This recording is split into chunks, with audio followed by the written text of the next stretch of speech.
एक गुंडा जो वो खुलेआम घूम रहा है और बीजेपी की सरकार है। एक दुलार चंद यादव के ऊपर गाड़ी चढ़ा दी, उनको कुचल के मार डाला। एससी ओबीसी सारी जातियों की लड़ाई आज यादव लड़ता है। कभी किसी पंडा ने ऐसा मंत्र नहीं बनाया जो दलित समाज में वो पानी पड़ के और फेंक दिया जाता तो वो उसकी जाति हाई कास्ट में बदल जाती। पर एक पंडा आया और वो बोला कि मुझे 500 रुपए दे दो, मैं भगवान के आपको आगे से दर्शन करा दूंगा। दूसरा आया, भैया उसको 500 मत दो, मुझे 1000 दे दो और मैं तो भगवान के पैर झुलवा दूंगा आपको। अगर ये लोग एससी ओबीसी के लोगों को सताएंगे तो यादव सबसे पहले खड़ा हो जाएगा। नेताजी ने इन लोगों को लखनऊ जाना और दिल्ली जाना सिखा दिया है। एससी ओबीसी के लोगों को क्या लाभ हुआ? बिहार चुनाव की सरगर्मियां इस वक्त काफी तेज हैं और बिहार में किस तरीके का माहौल है, अपराध का ग्राफ जो है वो लगातार बढ़ता जा रहा है।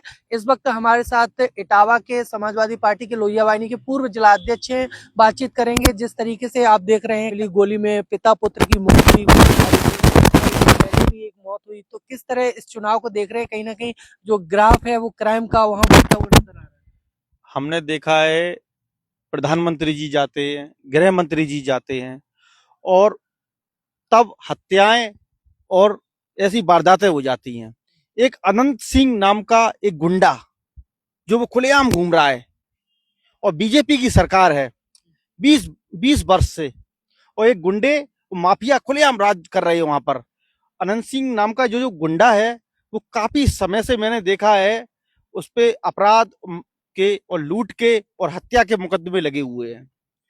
और जिस दिन प्रधानमंत्री जी और गृह मंत्री जी गए वहां पर बिहार में, तब ऐसी वारदात हो गई। एक दुलार चंद यादव के ऊपर उन्होंने गोली मारने की बता रहे घटना और गाड़ी चढ़ा दी, उनको कुचल के मार डाला। अगर मैंने देखा है कि यादव जाति ना होती तो एससी ओबीसी के लोगों पर ये अत्याचार करते। देश आजाद हो गया, सारी चीजें, मगर मनुवादी सोच और सामंतवादी सोच इन लोगों की नहीं अभी भी दिमाग से निकली है। एससी ओबीसी सारी जातियों की लड़ाई आज यादव लड़ता है। तो इसलिए मैंने देखा है इन मनुवादी लोगों को यादव कभी पसंद नहीं करता है और ना ही मनुवादी लोग यादव को पसंद करते हैं, क्योंकि कि अगर ये लोग एससी ओबीसी के लोगों को सताएंगे तो यादव सबसे पहले खड़ा हो जाएगा। तो वो जानते हैं कि यादव ढाल है, इस वजह से उन्होंने दुलार चंद यादव की हत्या कर दी। एक अनंत सिंह, एक मनुवादी गुंडे ने इसलिए कर दी कि वो दलित समाज के एक व्यक्ति के वोट मांग रहे थे इसलिए, और वो बहुत ही वर्चस्व वाले व्यक्ति थे। 50,000 वोट का वो हेर फेर लेके चलते थे, ऐसे व्यक्ति थे दुलार चंद यादव जी। कल की भी खबर है, आरा में पिता पुत्र को गोली मारी गई। वो ऐसी घटनाएं पर डे हो रही हैं। ये क्या बिहार, क्या पूरे भारत की हम बात कर रहे हैं। अभी आपके ये बगल में मध्य प्रदेश, एक कुशवा समाज के व्यक्ति को उन्होंने पैर धुलाए और पैर धुलाकर वही गंदा पैरों का पानी उसके मुंह में डाल दिया और वो पैर पकड़ रहा है। इधर मेरठ में मैंने देखा है कि एक व्यक्ति जमीन पर नाक रगड़ रहा है, और इधर रायबरेली में एक बाल्मीकि समाज के व्यक्ति को उन्होंने इतना मारा और जब तक मारते रहे तब तक वो मर नहीं गया। ये मनुवादी लोग नहीं है, ये कौन है? और इटावा में चुटिया कांड हुआ। ऐसी काफी जो घटनाएं हैं जो हर समय ये मनुवादी लोग बढ़ चढ़ के करते रहते हैं। इनको सिर्फ यही डर था कि यादव सबसे ज्यादा बढ़ चढ़ के हमको रोकने में आगे है। सारी जातियों की लड़ाई यादव ही लड़ता है। इटावा के दांदरपुर चोटी कांड की आपने बात कही, जिसमें जो आपके गगन यादव थे जो जेल भेजे गए थे, कल उनकी रिहाई हो गई है। गगन यादव जी की मैंने बहुत सी फोटो देखी है जो बीजेपी के नेताओं के साथ में है। अगर ज्यादा है तो मैं आपको व्हाट्सएप कर दूंगा, वो उस पर डाल देना। वो तो हमेशा से मांग करते आ रहे हैं अहिर रेजिमेंट के लिए। अही रेजिमेंट की मांग तो पूरा भारत कर रहा है, पूरा भारत कर रहा है। गगन यादव क्या नई नेता है? गगन यादव को मैं तो जानता ही नहीं हूँ कौन है गगन यादव। मैं तो एक ही नेता जानता हूँ, राष्ट्रीय अध्यक्ष श्री अखिलेश यादव जी को। तो जिस तरीके से अब जो चुनावी माहौल बिहार में चल रहा है और इस बीच अगर क्राइम ये जो बढ़ रहा है, तो चुनाव में कैसा माहौल आप देखते हैं? ये जो क्राइम बढ़ रहा है, ये मनुवादी लोग खुलेआम गुंडे पे उतारू हैं। ये चुनाव हारने जा रहे हैं और ये चुनाव तो कभी जीता ही नहीं है। ये सिर्फ बेईमानी और वोट काटना और लूट की दम पे चुनाव ये जीत रहे हैं। तो इनको यही डर है कि कहीं जनता एक तरफा वोट तेजस्वी जी को ना दे दे और वो मुख्यमंत्री बन जाए।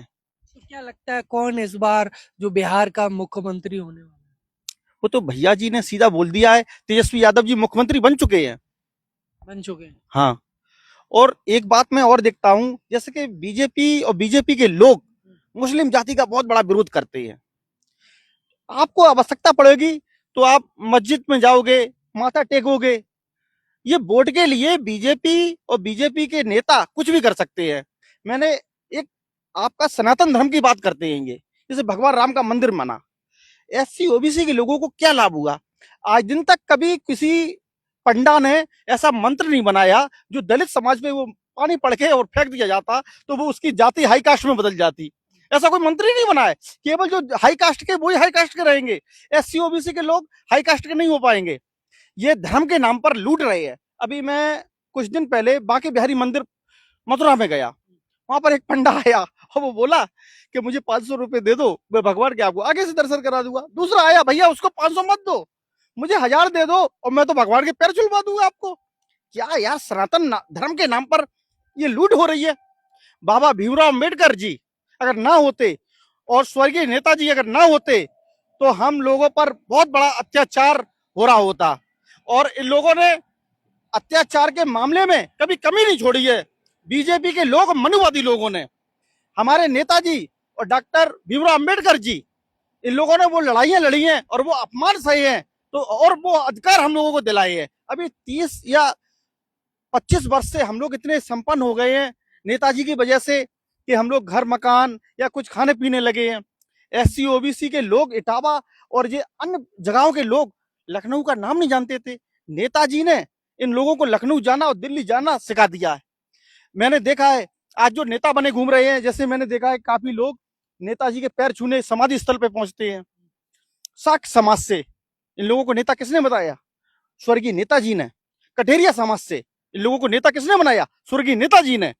बघेल समाज से इन लोगों को नेता किसने बनाया? स्वर्गीय नेताजी ने। नेताजी ने बाल्मीक समाज से, जो मैनपुरी से जो स्वर्गीय हो गए हैं, उनको नेता किसने बनाया? स्वर्गीय नेताजी ने। और कुछ तो बीजेपी में भाग गए। आज नेता किसने बनाया है? एससी ओबीसी के ज्यादा से ज्यादा लोग आज नेता बने घूम रहे इटावा जिले में, जो बीजेपी की तरफ से। उनको नेता किसने बनाया? स्वर्गीय नेताजी मुलायम सिंह यादव जी की वजह से। और नेताजी ना होते तो हम लोगों पर इतना अत्याचार हो रहा होता। और लालू प्रसाद यादव जी ने, गरीबों के इतनी व्यवस्थाएं नहीं होती थी कि बाल कटवा सके, इतने पैसे नहीं होते थे।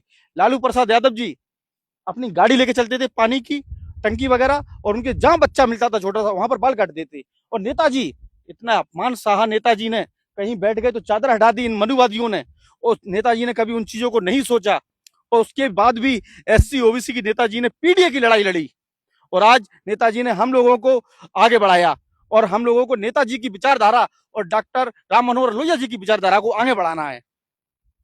तो ये थे इटावा के लोहिया माइनिंग के पूर्व जिला अध्यक्ष, जिन्होंने अपने विचारों को रखा। इनके विचारों को लेकर आप क्या कुछ कहेंगे, कमेंट बॉक्स में जरूर लिखिए।